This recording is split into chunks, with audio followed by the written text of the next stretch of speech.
හරි. අපි බලමු 37 වෙනි ප්‍රශ්නය. භෞමික පරිසර පද්ධතියක දැකිය හැකි ආහාර ජාලයක් රූපයේ තියෙනවලු. ඒකෙන් එළඹෙන්න පුළුවන් නිගමනය මොකක්ද කියලා තමයි අපි අහන්නේ.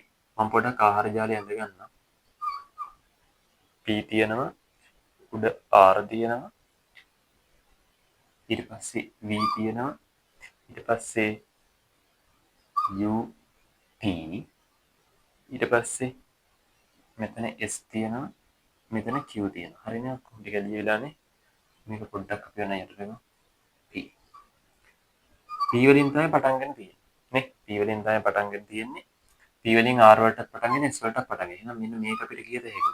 මේක නිෂ්පාදකයෙක් කියලා. නිෂ්පාදකයෙක් කියලා අපිට කියත හැකි. ඊට පස්සේ කොහොමද ගිහින් තියෙන්නේ? R වලින් නම් S වලටත් ඇවිල්ලා මේක මෙහෙම ගිහිල්ලානේ. හරිද? එහෙනම් එන්න. Q වලින් නම් S වලින් නම් කොහෙටද ගිහින් U වලට ගිහින්. හරි. මෙහෙමයි. මෙන්න මේ S කියන එක දැන් මේ නිෂ්පාදකය කියන්නේ ශාක ආහාරිකුත් ආහාරයට ගෙන තියෙනවා. ඊට පස්සේ මේ ශාක ආහාර මත යකුණු R කෙනෙක් කෙනවත් තරම් තියෙනවා.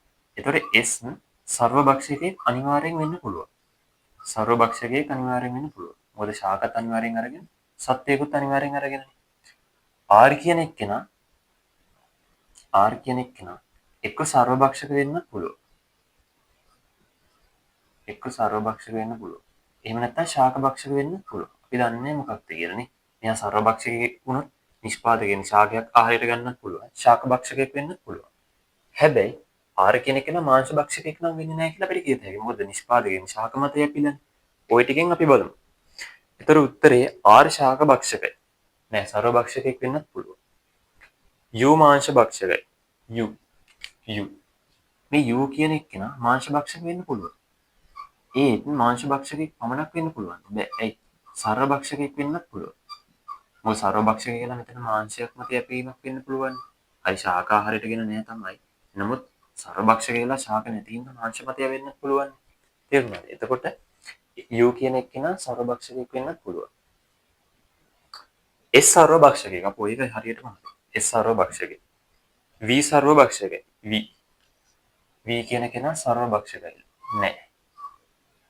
V කියන කෙනා සර්වභක්ෂකයෙක්. සර්වනේ කියන්නේ. V කියන කෙනා සර්වභක්ෂකයෙක්. මේ V කෙනෙක් කෙනා මෙතනදී සර්වභක්ෂකයෙක් කියලා අපිට හරියටම කියන්න බෑනේ. මොකද දන්නවද? දැන් මේ ශාක මත යැපිලා නෑනේ. මෙයා යැපිලා තියෙන මාංශයක් මත. ඒකට මෙයා මාංශ භක්ෂකෙක් විතරක් වෙන්නත් පුළුවන්. මාංශ භක්ෂකෙක් විතරක් වෙන්නත් පුළුවන්. හැබැයි සර්ව භක්ෂකෙක් වෙන්නත් පුළුවන්. අපිට කියන්න බෑ ඒක. ඒක අපිට කියන්න බෑ හරියට. අපි දන්නේ නෑනේ.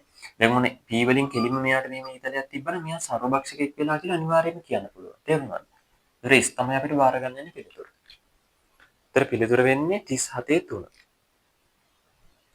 37 3.